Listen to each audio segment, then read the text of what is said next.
Jadi kesimpulannya bahwa Mas Tekman ini dulunya mantan jihad ya, yang mati-matian militan di dalam dunia jihad gitu. Kalau istilah sekarang kita bisa pakai kayak teroris gitu kali ya. Iya. Teroris, jadi dia mantannya, gimana yang selalu melakukan ya perbuatan jihad dengan mabuk pengajaran karena ajarannya seperti itu. Tapi ternyata setelah sudah dilakukan, ternyata tetap tidak menjamin keselamatan tadi ya katanya ya. Sama pemimpinnya sendiri mengatakan. Jadi di situ akhirnya kepahitan dan mencari gimana sebenarnya keselamatan ini gimana gitu. Dan untuk mencari keselamatan saja kita masih dihambat dendam kepada komandan jihad lah, dendam kepada ustadz yang nyuruh jihad lah. Jadi kalau memang kalau video ini akhirnya akan terlihat oleh ustadz saya yang nyuruh jihad komandan saya sampaikan dalam nama Yesus, saya nggak takut sama antum. Shalom saudaraku yang dikasih oleh Tuhan, salam sejahtera buat kita semua, teman-teman dan saudara yang dikasih Tuhan, kembali bersama saya dalam channel ini. Dan pertama-tama saya ucapkan terima kasih banyak atas dukungan teman-teman melalui like, komen, dan subscribe, serta share video yang ada di channel ini. Kiranya Tuhan Yesus memberkati teman-teman sekalian. Ya, teman-teman dan saudaraku yang dikasih oleh Tuhan, kali ini kita kembali melihat satu cuplikan video yang sangat menarik tentunya, di mana dalam video kali ini adalah kesaksian seorang murtadin, di mana murtadin ini adalah mantan penjihad ya, mantan orang yang membela jalan Allah gitu. Tetapi dalam perjalanan kehidupannya yang cukup panjang, namun ia bingung sendiri dengan apa yang dilakukan dan apa yang dibelanya selama ini. Ternyata membela imannya atau membela berjalan di jalan Allah, tapi penuh dengan kebencian, penuh dengan amarah. Disitulah ia mulai berpikir bahwa ternyata jalan keselamatan itu adalah jalan yang salah, dan akhirnya dia memikirkan, mengambil satu kesimpulan untuk berusaha berhenti dari segala apa yang sudah dia lakukan selama ini. Dan akhirnya teman-teman dan saudaraku yang dikasih oleh Tuhan, ia berhenti, dan dalam perjalanan hidupnya yang panjang dia menyadari bahwa kebenaran hanya di dalam Tuhan Yesus Kristus. Oke, baik teman-teman dan saudaraku yang dikasih oleh Tuhan, tanpa berlama-lama mari kita saksikan cuplikan video setelah yang satu ini.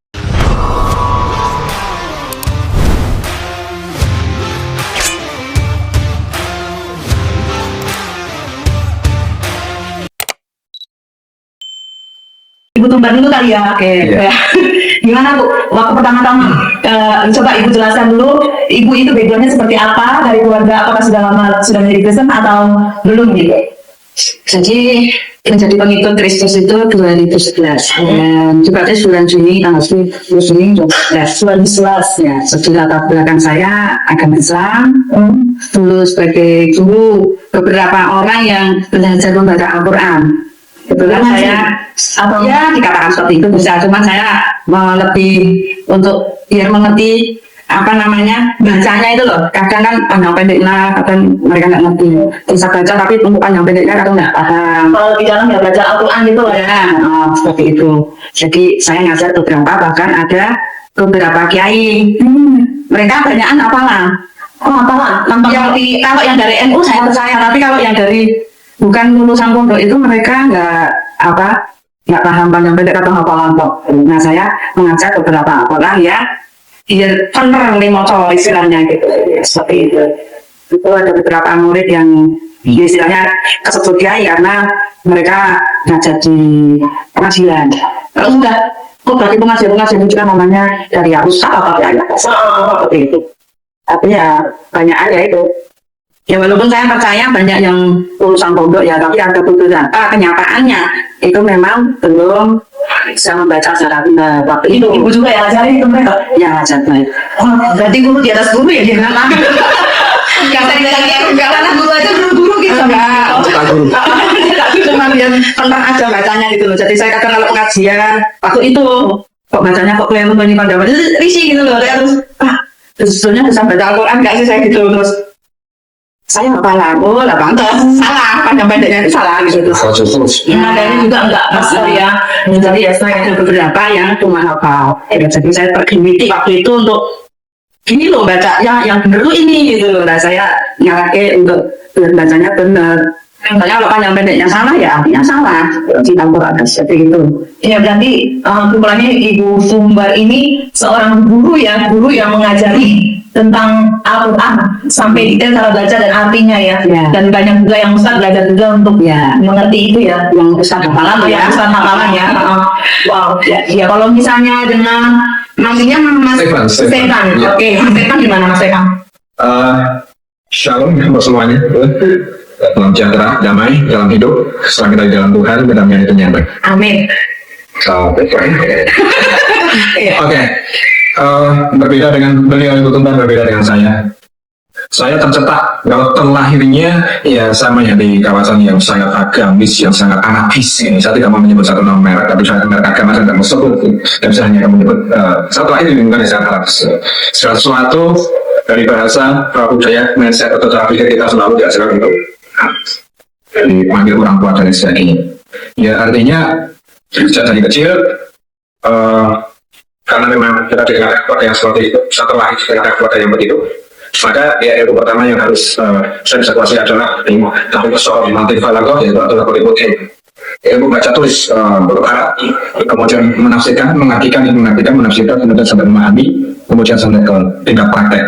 Nah kemudian ketika praktek ini saya harus mau tidak mau saya harus menyebut salah satu merek kalau sudah sampai ke sini, karena saya betul-betul harus menguasai yang namanya Quran, hadis, ijma dan qiyas, di mana saya dapat memahami dan mengerti bagaimana perintah dan bagaimana itu larangan. Tetapi ya berbeda saat itu. Dan waktu itu adalah saya merasa saya sudah menjalankan istilahnya tolakul ilmi. Dan ditegaskan mencari ilmu faridotun itu paruh satu kewajiban Allah atas muslim wa muslimat namahi ilallah hadi dari sejak lahir sampai kemudian masuk ke yang lahir itu adalah satu kewajiban. Tetapi ternyata itu tidak cukup, di samping harus mendapat ilmu juga kita harus mempraktekannya, karena pada dasarnya ilmu tanpa perbuatan bisa dikatakan mati. Tetapi kemudian ya karena sesuai dengan karakter kepribadian dan minat saya kalau itu tentang tadi hanya sebatas mengajar istilah bahasa Jawanya itu untuk keluarkan ilmu. Kalau saya tidak, tapi saya mempraktekkan, saya ambil tingkat yang paling bukan paling tinggi ya, maksudnya ya istilahnya yang sesuai dengan karakter saya yang tercatat dalam ajaran kita itu. Jadi saya mengambil jalur jihad. Di mana jihad di sini ya saya harus melawan kafir, saya harus melawan tauhid. Kalau kafir dikatakan orang-orang yang menentang ajaran kami saat itu, dan tauhid adalah pemerintahan yang tidak pro dengan aturan-aturan dalam ajaran kita. Jadi artinya itu sudah saya lakukan, saya tempuh ketika usia 18 tahun waktu itu tahun 99 dalam sebuah medan jihad lokal di belahan ujung Indonesia Barat, dan itu berjalan selama 8 bulan. Tidak ada beban sedikit pun bagi saya secara pribadi beserta teman-teman saat ini, karena memang kita meyakini bahwa ini adalah satu perintah untuk meraih satu kemuliaan dan kemenangan tersendiri secara kronologi. Oke, itu kita tunaikan dengan segenap kekuatan hati, dengan segenap keutuhan niat, fa'in nama a'malu niat, dan kita lakukan demi terwujudnya satu kemaslahatan sebagai bentuk ekspresi kami bahwa kami sudah melakukan udkhulu di sini kampung dan kita lakukan. Jadi karena ini bicara masa lalu, namanya jihad, ini medan perang, tidak ada peraturan. Dalam medan perang adanya adalah membunuh atau dibunuh. Ya, kita sudah lakukan itu. Terlepas dari kita tahu korban yang kita lawan ini kafir apa bukan, tobat apa bukan, tapi semua sesuai perintah. Yang memegang perintah, kuasa memerintah adalah pimpinan di lapangan tersebut atau komandan yang memimpin pertempuran saat itu. Ini bukan satu jaminan kebenaran sebagaimana yang tertulis dalam ayat-ayat kitab yang saya imani saat itu. Karena pada faktanya sampai di bulan ke-8 di medan tempur pun, di medan jihad itu saya tidak tahu bahwa tidak bisa memastikan bahwa yang satu itu adalah di medan perang itu adalah kafir. Bukan apa maksudnya, tidak ada jaminan kepastian itu kafir yang sudah di medan jihad. Karena ternyata setelah kami tahu itu adalah sebuah kepentingan politik yang dibungkus agama, dibungkus agama, dan kemudian saya beserta 4 teman saya, setelah kita tahu bahwa jihad yang kita jalani saat itu adalah jual beli manusia untuk kepentingan peperangan untuk memenangkan salah satu hasrat politik melalui agama. Disitulah mungkin kita menyesal secara manusia, kita menyesal, takut juga, kita takut. Tetapi kemudian ini bukan hanya menjadi sebuah pelajaran hidup, ini bukan hanya menjadi sebuah pengalaman yang pahit atau coretan masa kelam. Setelah itu tahun berlalu, waktu ke tahun 2001, saya persingkat sampai masuk ke 2011. Jadi 11 tahun ini saya tidak mendapat kepastian pertanggungjawaban dari orang-orang yang menyuruh kami saat itu, yang mengajari kami untuk berjihad, yang menyuruh kami, yang melatih kami, memimpin kami. Tidak ada pertanggungjawaban. Dan satu hal yang saya pertanyakan, ketika saya sudah menjalankan waqimus sholah wa yutuna zakah, atau saya sudah mendirikan sholat, membayar zakat, apakah saya masuk surga? Dijawab sudah belum dapat masuk surga. Karena apa? Itu amalan yang standar, sholat kewajiban, bayar zakat sudah wajib. Terus harus bagaimana? Ya, kamu harus jihad fisabilillah. Kalau tidak begitu, ya kamu tidak akan mendapat jamin kepastian untuk sampai ke surga serta pengampunan. Ternyata faktanya setelah jihad pun kami lakukan, kami pulang dalam keadaan hidup, kami pulang dalam keadaan sehat walafiat, kita bisa bicara dan mempertanyakan pertanggungjawaban. Adakah jaminan keselamatan untuk kamu, keselamatan secara ukhrawi, secara rububiyah, setelah kami melakukan jihad fisabilillah, setelah kami melakukan persis seperti yang dituntunkan, kita serang kafir, kita serang togut, ternyata ditutup tidak ada jamin. Lagi-lagi dikembalikan, semoga selamat, insya Allah selamat. Kalau hanya untuk mendapatkan insya Allah, buat apa? Sama muntahkan banyak peluru di medan tempur. Jadi sekaligus mungkin ada salah satu atau salah dua rekan-rekan atau saudara-saudara saya yang masih asik terlibat dengan organisasi terlarang di negara kita, ISIS, Al-Qaeda, atau apapun. Ini pesan pribadi dari saya. Saya berpesan, tidak ada jaminan keselamatan dalam misi jihad ini. Semua adalah kebohongan demi sebuah kepentingan. Tidak perlu mengandalkan kekuatan kehebatan. Semua pelaku jihad kita tahu. Kita sudah pegang macam-macam senjata, kita sudah hafal, kita sudah tahu. Tidak perlu lagi kita saling mengancam. Ini hanya berhenti sampai pada akhir hidup kita, karena ini masalah dunia. Masalah surga tidak ada yang bisa ditempuh dengan kekerasan, pertumpahan darah, dan lain sebagainya. Apapun namanya. Saya bersyukur kepada Tuhan, saya diberikan kesempatan untuk melihat secara utuh bagaimana kebenaran yang sesungguhnya. Menggapai surga tanpa perlu menumpahkan darah orang lain, tanpa perlu merasa benar sendiri, dan tanpa perlu menganggap yang lain itu sesat, kafir, dan lain sebagainya. Karena pada perjalanan ini kemudian saya belum puas di 2011, karena saya masih penasaran. Saya masih melampiaskan sisa-sisa dari doktrin yang menyesatkan, dengan merusak, membakar tempat ibadah orang lain, membakar tempat ibadah orang yang disebut kafir.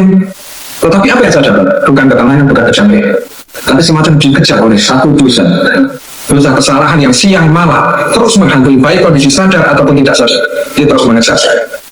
Kemudian menjelang memasuki tahun 2012 sama mengalami depresi berat. Di samping saya depresi, kecewa, berat, tidak mendapatkan jawaban tentang kepastian bagaimana setelah saya mati. Saya hanya waqimus sholah wa yutuna zakah, saya sudah jihad fisabilillah, saya sudah udkhulu fi silmi kafah. Tapi tidak ada jaminan. Saya belum mendapat jawaban jaminan. Oke. Kemudian saya terus mencari dan lagi-lagi saya melakukan yang disebut amar ma'ruf nahi munkar.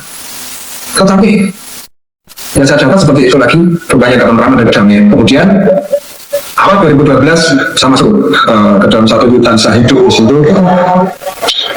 satu lereng pegunungan. Saya hanya ingin mendapatkan satu kedamaian tersendiri, sekaligus saya bertanya, berdoa, karena saya sudah tidak percaya lagi agama apapun saat itu. 2012, awal 2012, tidak ada satupun agama, tidak ada satupun nabi, bahkan malaikat pun saya tidak percaya. Saya tidak percaya kalau mereka semua itu eksis dan ada. Bahkan Tuhan pun, keberadaan Tuhan pun saya mengatakan saat. Kemudian hari terus berganti hari, dosa-dosa, kesalahan masa lalu. Karena terlalu mabuk saya dengan doktrin-doktrin yang seolah-olah terkesan suci. Aku pengajar yang tidak ada pertanggungjawabannya sama sekali. Kemudian di hutan saya terus mengalami satu usaha untuk memperbaiki secara rohani, kita melakukan meditasi, Saya belajar mengenali binatang-binatang buas, binatang-binatang beracun, bagaimana belajar bertahan hidup dengan hidup memakan apa adanya. Kalau musim kemarau pun mengerikan, kita berhubungan sama binatang itu udah biasa. Kadang kita juga makan sisa Kayaknya yang dimakan hewan. sisa buah yang dijatuhkan oleh binatang. Saya hidup dengan cara seperti itu. Hampir 3 tahun atau 3 tahun karena itu sampai akhir 2015. Dan saudara-saudara yang terkasih dalamnya, ternyata di dalam hutan pun saya masih ada memendam akar pahit sebuah pengajaran, saudara. Bukan akar pahit dari hasil dilatain orang atau dimusuhin teman. Si kecil itu ya. Ya, itu masih kecil banget. Ini akar pahit dari sebuah pengajaran dan doktrin yang saya bawa sejak kecil. Bahkan doktrin ini terngiang di telinga saya, sengaja diteriakkan sejak terlahir di muka bumi, sudah diteriakkan doktrin ini. Yes. Di situ karena saya juga penghobi, saya hobi dengan teknologi, saya paling suka dengan kimia, algoritma, Fibonacci, segala macam ilmu pengetahuan, saya suka. Yang saya lakukan sebagai kegiatan dalam hutan adalah saya rakit dengan iseng sebuah roket sistem balistik yang rencana saya akan saya kasih semacam formula biologis yang mana tujuan saya adalah untuk saya jadikan senjata pemusnah massal. Ini bukan jihad lagi, ini adalah untuk mengejar kepuasan diri saya atas kekecewaan saya, kekecewaan terhadap doktrin-doktrin yang tidak ada pertanggungjawabannya. Tapi itu targetnya ada. Ada targetnya ada, dan ini target ini sebenarnya berhubungan dengan beberapa peristiwa besar akhir-akhir ini, terutama peristiwa unjuk rasa di muka umum dan berusaha mempersuasi berkaitan dengan Islam. Tapi lagi-lagi Tuhan ini sangat kuat.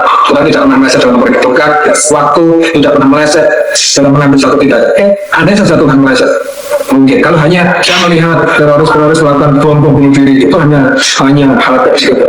Karena dalam dunia fisika itu dikenal ada semacam bernama tabun, ada racun kimia, beraneka ragam, mulai dari yang diambil dari misalnya sulfur ataupun racun logam dan lain sebagainya. Saya tidak mau sebut karena ini akan menyinggung kepentingan. Jadi intinya yang saya lakukan di dalam hutan itu adalah merancang satu kejahatan tersendiri, tapi untuk mengejar kepuasan saya, dan ini akibat dari akar pahit satu pengajaran. Ya, rencana saya kalau satu roket ini berhasil saya ledakan, ini akan banyak membawa kematian, dan ini akan memuaskan hati saya betapa jahat ini akar pahit dari kebijakan. Kemudian ini yang penting, di titik-titik dan detik inilah yang saya katakan tadi bahwa Tuhan tidak pernah terlambat, tidak pernah, jangan terlambat meleset pun tidak. Kalau Tuhan sampai meleset saat itu dalam menangkap saya tidak tahu. Mungkin salah satu, salah dua, salah tiga dari saudara yang melihat saya saat ini mungkin sudah. Karena apa? Tepat pada malam itu setengah 11 malam atau pukul 22.30 menit, satu warga dari hutan boleh coba balasan kampung, boleh pulang mengambil kaki kering, dimana saya akan melakukan coba terhadap mainannya, yaitu mainan roket balistik tadi sebagai pemicu. Dan tentu saya mengambil formula bahan bakarnya, aftur dan lain sebagainya. Saya sampaikan juga karena nanti ada beberapa mungkin mantan sahabat, mantan teman saya berusaha mendekat saya, aku tidak mau didebat karena secara teknologi, sains, apapun. Nanti kalau saya katakan saya dibilang sombong, artinya ya sudah, pokoknya intinya secara teknologi saya tidak mau didebat karena saya sudah melakukan, bukan argumen dan bukan teori. Nah, terus kemudian sampai di rumah itu 1:30 pagi, saya nyuruh istri saya untuk kopi yang naik. Perjalanan dari hutan itu jam 10 sini.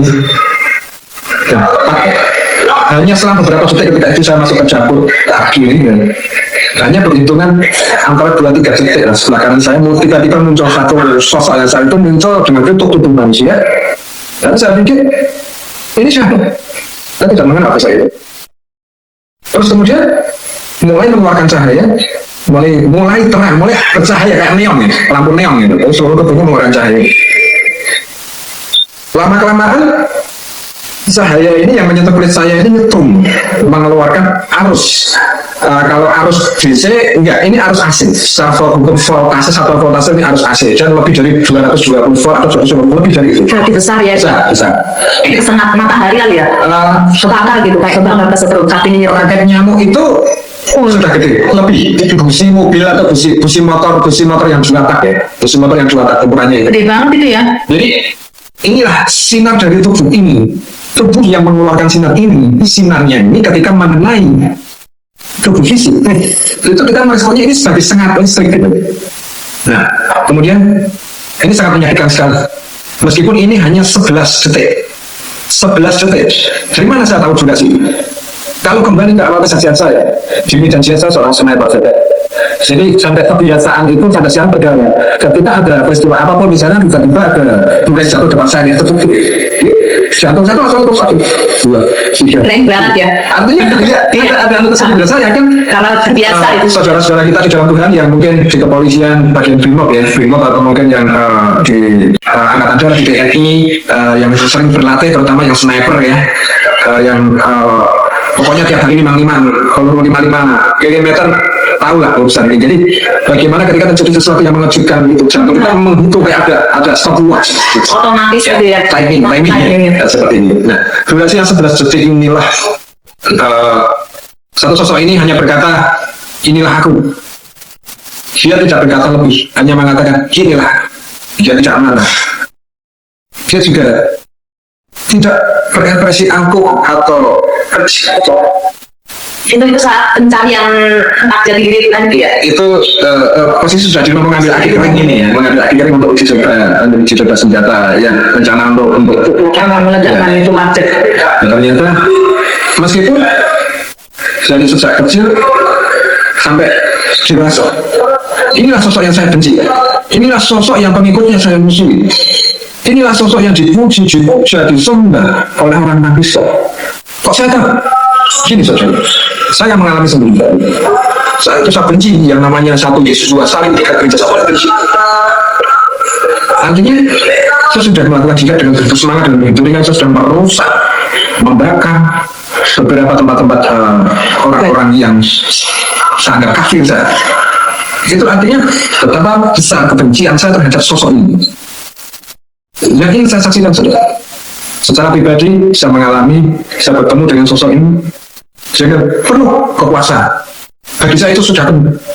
Bagi dia itu mungkin belum apa. Tapi ini saja sudah cukup menjungkir balikkan penalaran saya, menjungkir balikkan keimanan saya selama, menghancurkan, meluluhlantakkan pertahanan ketauhidan. Yang ingin saya sampaikan sebagai pesan rohani untuk saudara-saudara kasih di dalam Tuhan, bahwa saya memang sebelumnya tidak mengenal, bahkan saya tidak percaya kalau ada manusia bernama Yesus yang kemudian disalib, kemudian menjadi penebus untuk dosa seluruh umat manusia di muka bumi dan darahnya bisa mendamaikan. Saya tidak pernah percaya. Tetapi detik itu juga, dalam 11 detik semua telah Tuhan jujur balik, telah Tuhan ubahkan. Yang awalnya saya tidak ngerti apa itu kasih, apa itu mengampuni, bagaimana itu memaafkan, melupakan masa lalu, mencabut akar pahit, memutuskan putus. Saya tidak pernah tahu. Tetapi dengan 11 detik, di mana sosok ini cukup hanya berkata, gila, sanggup menggagalkan segala rancangan kejahatan saya. Rancangan kejahatan yang menurut saya tidak jahat, karena menurut saya sudah melakukan sesuai perintah. Perintah siapa? Ya, perintah yang membuat perintah. Ya, yang mengklaim dirinya selalu benar, yang mengklaim dirinya ini harus dilakukan, kamu harus menyerang itu, kamu harus melakukan ini. Intinya sebenarnya saya tidak mau menjelekkan, menyalahkan, memojokkan, ya. Tapi ini kesaksian diri saya. Ya, saya sudah menjalani dan mengalami. Dan oleh 11 detik ini saya tidak jadi melanjutkan rencana penghancuran sini. Jadi sekaligus saya juga berpesan pada teman-teman yang masih meyakini, yang masih terjebak dalam satu doktrin untuk mati syahid dengan membunuh orang lain, dengan meledakkan tempat-tempat ibadah. Sudah, menurut saya secara pribadi, apa yang kalian lakukan ini sangat memalukan. Taruhlah, kalau memang masih kebelet untuk berjihad, ya lakukan yang lebih canggih selain bermain bom. Carilah yang lebih kreatif. Secara kemanusiaan saja, menurut saya itu sangat mahal. Dan meskipun saya bukan Tuhan, saya bukan Nabi, tetapi saya berpesan dengan sesuai keyakinan ini, tidak akan pernah sampai ke surga yang engkau impikan dengan cara yang seperti ini. Ini pesan saya. Ini tidak teori. Sekali lagi, saya menegaskan, saya ingat, saya veteran Medan Jaya. Saya tahu persis, tahu betul soal. Dan sebagai pesan terpenting saya bagi saudara-saudara saya yang masih terjebak dalam roh-roh kejahatan jihad, segera cari Tuhan, pengampunan terlebih baik. Mengampuni diri sendiri sama halnya dengan mengampuni orang lain. Berdamai dengan diri sendiri, maka hidup akan penuh damai. Disitulah Tuhan akan hadir. Sebagaimana Tuhan sekarang hadir dalam hidup saya. Di mana hidup saya yang dulunya penuh dengan pemikiran-pemikiran kekerasan, pemikiran-pemikiran yang frontal, yang radikal, tetapi saat ini Tuhan balikan arah langkah saya untuk selalu menyebar sebanyak mungkin perdamaian dan pendamaian bagi siapapun. Ini yang saya saksikan. Jadi intinya sosok Yesus dengan tubuh keabadiannya yang mengeluarkan energi listrik di atas 250 volt, ini yang telah menunjukkan, menjawab umpatan, amarah, doa dan pertanyaan saya selama 3 tahun di dalam hutan. Yang saya bertanya, Tuhan, jika memang Engkau ada, tunjukkan diri. Aku tidak butuh nabi, aku tidak butuh malaikatmu, tetapi jika Engkau memang ada, tunjukkan diri. Dan ini bukan jawaban. Dan tidak perlu ditonton lagi secara hati, secara pikiran, secara jiwa, secara akal dan pengalaman saya menghormati dan mengabdi Yesus. Haleluya. Iya, jadi kesimpulannya bahwa Mas Stefan ini dulunya mantan jihad ya, yang mati-matian militan di dalam dunia jihad gitu. Kalau istilah sekarang kita bisa pakai kayak teroris gitu kali ya. Iya. Teroris, jadi dia mantannya, dimana yang selalu melakukan ya perbuatan jihad dengan mabuk pengajaran karena ajarannya seperti itu. Tapi ternyata setelah sudah dilakukan, ternyata tetap tidak menjamin keselamatan tadi ya katanya ya. Sama pemimpinnya sendiri mengatakan. Jadi di situ akhirnya kepahitan dan mencari ini gimana sebenarnya keselamatan ini gimana gitu. Dan untuk mencari keselamatan saja kita masih dihambat, dendam kepada komandan jihad lah, dendam kepada ustadz yang nyuruh jihad lah. Ini kalau memang kalau memang video ini akhirnya akan terlihat oleh ustadz saya yang nyuruh jihad, komandan saya sampaikan, dalam nama Yesus saya nggak takut sama antum, karena secara skill Tuhan tidak hapus skill saya.